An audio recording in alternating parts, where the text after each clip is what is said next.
समाजामध्ये परिवर्तन करण्यासाठी वैचारिक प्रश्न निर्माण करण्यासाठी लावण्यात आलेली ज्योत आहे। तुम्हा आम्हा सर्वांना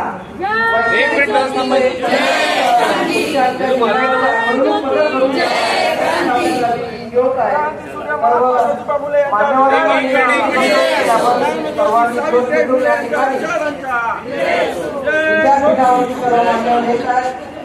सर्व मान्यवरांचं या ठिकाणी कुंकुम तिलक होत आहे। या ठिकाणी सर्व मान्यवर मान्य संमेलनाध्यक्ष म्हणून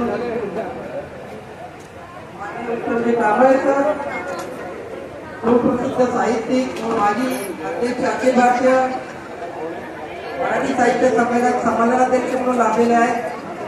उद्घाटक म्हणून माननीय रजतभाई शेरकारा पुणे, साहित्यिक व वक्ता स्वागताध्यक्ष म्हणून माननीय प्राध्यापक अरुण पवार, अध्यक्ष महात्मा फुले शिक्षण संस्था नागपूर, प्रमुख अतिथी म्हणून माननीय अशोकराव मानकर, माजी आमदार नागपूर, या सर्व मान्यवरांचं या ठिकाणी आगमन झालेलं आहे।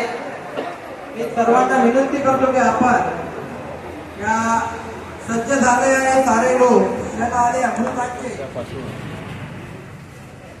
महात्मा फुलेंची विचारधारा अतिशय सातत्याने चालवणाऱ्या महात्मा फुले शिक्षण संस्थेने ज्योती सावित्री विचार साहित्य संमेलन भरवलेलं आहे।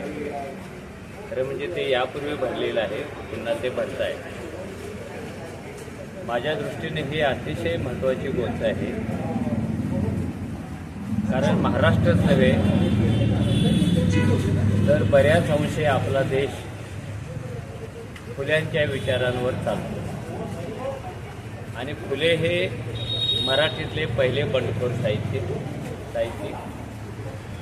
सावित्रीबाई फुले या पहिल्या मराठी कवयित्री। महात्मा फुले हे तसं पाहायला गेलं तर पहिले नाटककार, अतिशय बंडखोर पद्धतीनं अखंड लिहिणारे आणि साहित्यातून समाज घडवण्याचा, तो बदलण्याचा प्रयत्न करणारे महात्मा फुले आहेत।